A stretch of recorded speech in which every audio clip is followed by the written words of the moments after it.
Egregio Ministro dell'Istruzione e del Merito, Avvocato Giuseppe Valditara, visto il suo intento di aggiornare le indicazioni nazionali per il licei del 2012, ovvero linee guida e competenze, obiettivi specifici di apprendimento e nuclei tematici, attinenti alle discipline umanistiche, in cui viene messo in risalto il ruolo della storia nella formazione dei nostri giovani, lei ha istituito un gruppo di lavoro in modo tale da mettere in essere gli aggiornamenti riguardanti appunto i contenuti e gli obiettivi formativi, in modo tale da assicurare lo studio delle civiltà antiche, soprattutto come quella greca e romana, e i periodi storici fondamentali come il Risorgimento.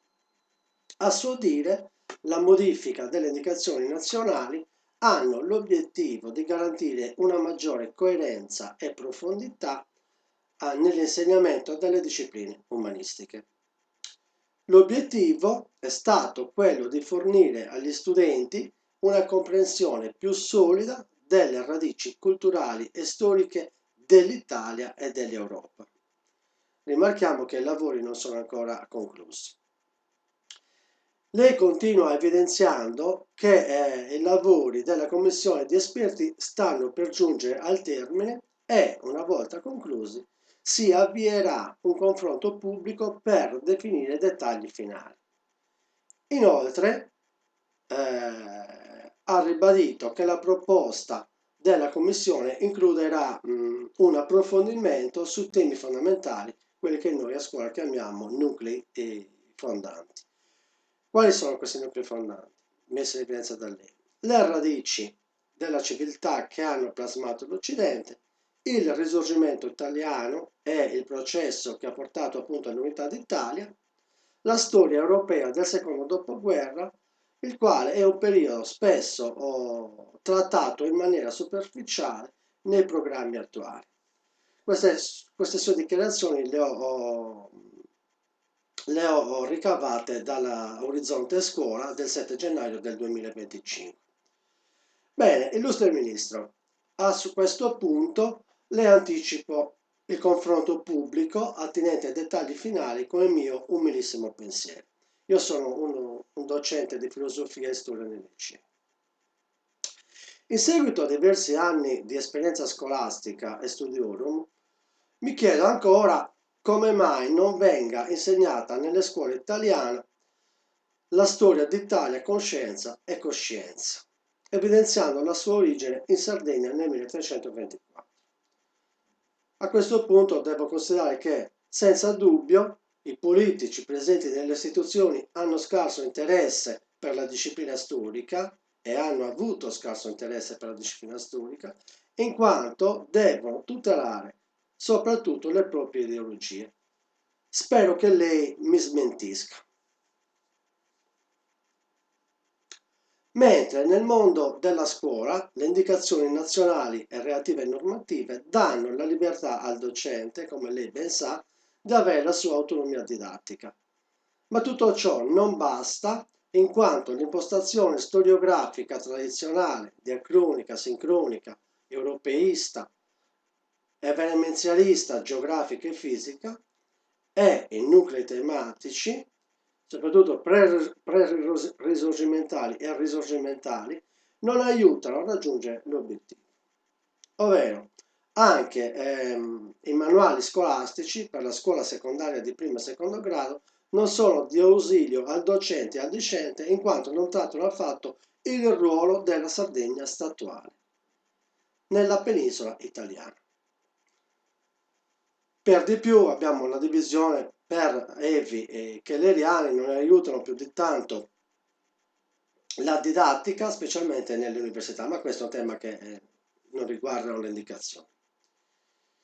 Nonostante la mia formazione studiorum sia fondata principalmente sugli studi storici e sociali, negli ultimi anni ho studiato la dottrina della statualità, la quale mi ha affascinato, dato delucidazioni tematiche e convinto scientificamente.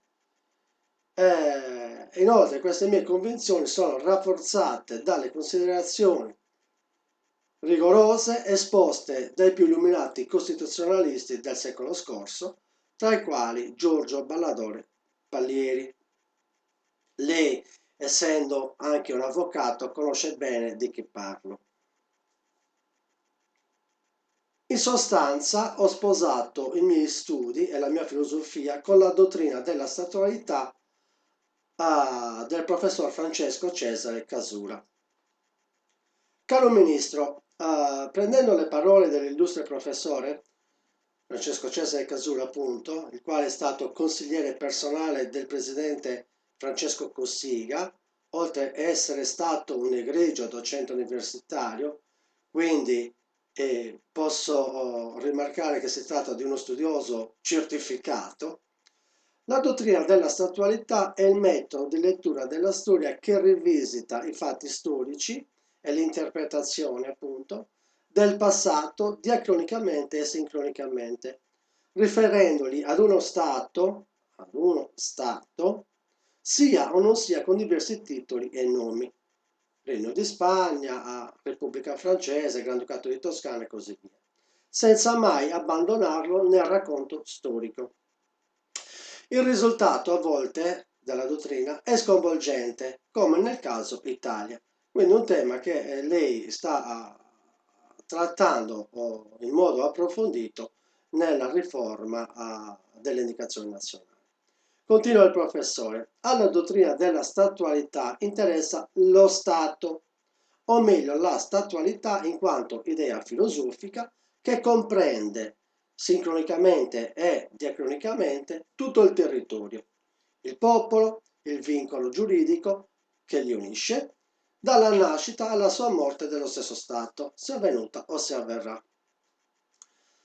Bene, Ministro, credo che la dottrina della statualità è un metodo di fare storia che possiamo mettere in essere a tutte le storie di ogni luogo e di ogni tempo, con scienza e coscienza, in quanto sappiamo la nascita, l'iter e la fine di uno Stato. Inoltre siamo in grado soprattutto di evitare delle distorsioni scientifiche e in questo caso politiche, cosa di non poco conto in questa società contemporanea. Caro Ministro, tengo a evidenziare che sia deontologico promuovere la storia del nostro Stato, quindi promuovere la storia del nostro Stato in cui la Sardegna funge da protagonista, contrariamente a quanto viene attuato dalla storiografia tradizionale, dalle istituzioni educative e formative e dai manuali scolastici.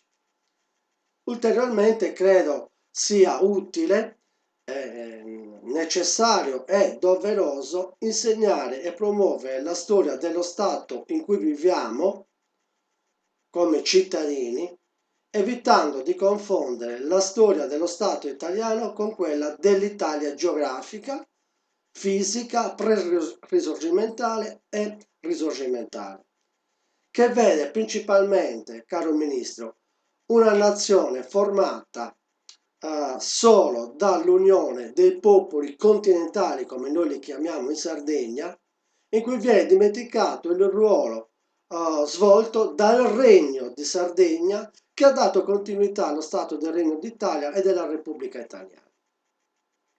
Infine, egregio Ministro, spero che la storia statuale d'Italia, e non dell'Italia peninsulare, ma d'Italia, sia utile a interpretare e comprendere meglio, con ragion critica, la realtà storica italiana del passato e contemporanea, con i suoi pregi, difetti e valori che vanno tutelati, valorizzati e promossi soprattutto nelle scuole italiane e nelle giovani generazioni.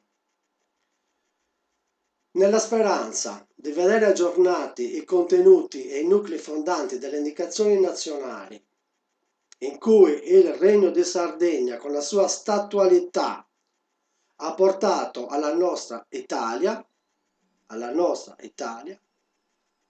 porgo illuminati saluti. In buon'ora.